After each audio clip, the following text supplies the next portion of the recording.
It is, by your reckoning, Thursday, 4th January still, 2018, 16:52 hours. I just sent out 3 emails for Lautballon 332 plus an addendum plus a second addendum pertaining to all kinds of routines having to do with Mitschrift bringen for colleagues at school or work who missed classes or skipped classes or missed a meeting and so on and so forth. And I was sort of kind of checking for the,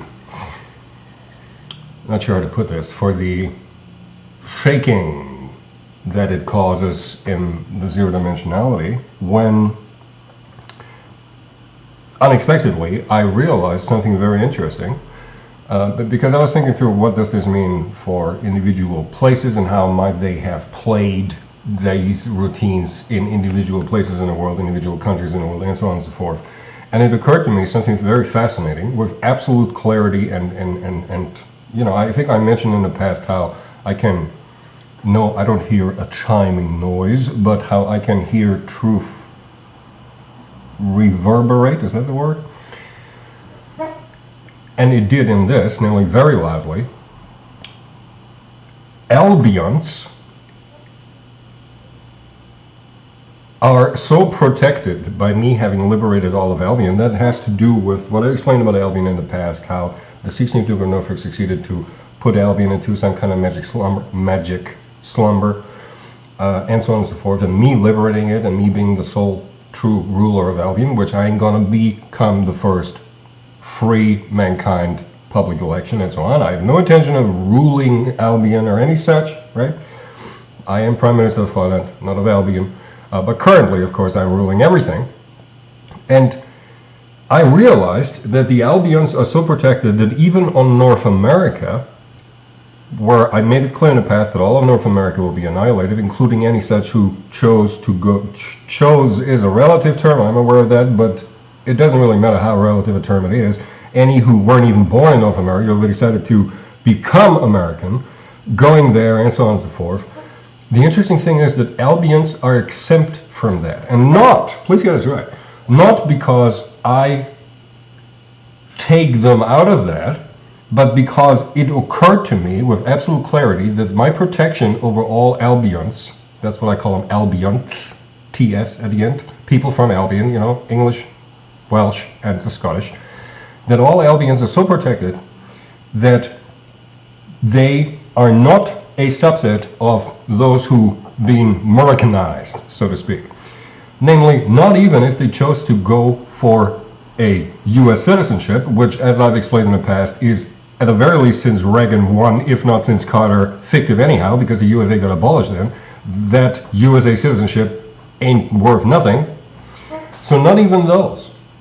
Which means that for all practical purposes, all Albions, all people born on Albion, very important, you need to be born on Albion. I'm not talking about people who were born elsehow, neither American nor Albion born, place of birth wise, and then somehow got a British, I guess as it was then, citizenship, and thereupon got a US citizenship or Canadian citizenship or Mexican citizenship.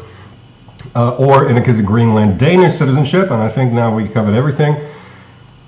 Those are not the ones I'm talking about. I'm talking about people born on Albion. For example, and I know this is statistically a very small group, nonetheless it is a certain group, celebrities, you know, maybe actors who went from Albion to Hollywood, say, and maybe have been living in California for decades by now, maybe.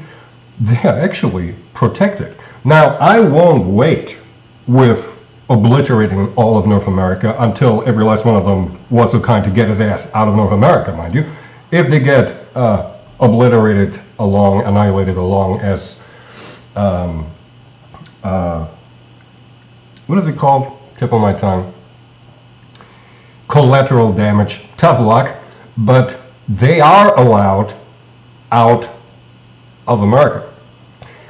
And as that is known via the non-dimensional and the zero-dimensional, all of these people on the assumption that their minds are remotely sane and healthy and operating as they should, in spite of whatever routines right now starting, as I mentioned this, Fex Mundi might hurl at them to remain in North America, remain in North America. Anyone who's able to grasp that through the zero-dimensional and gets his ass out of North America, all of the Albionts who get their asses out of North America, well, they'll be not on North America come North America's annihilation, and thus they won't be annihilated. So Albionts are not even spared. Spared is a word, I don't like that word very much because it implies that I chose to spare them. I didn't choose to spare them. I was very surprised by finding out that they are so protected by my protection over Albion that they are actually not a subset of the non-native to North America people choosing to be Americanizing themselves and getting Americanized,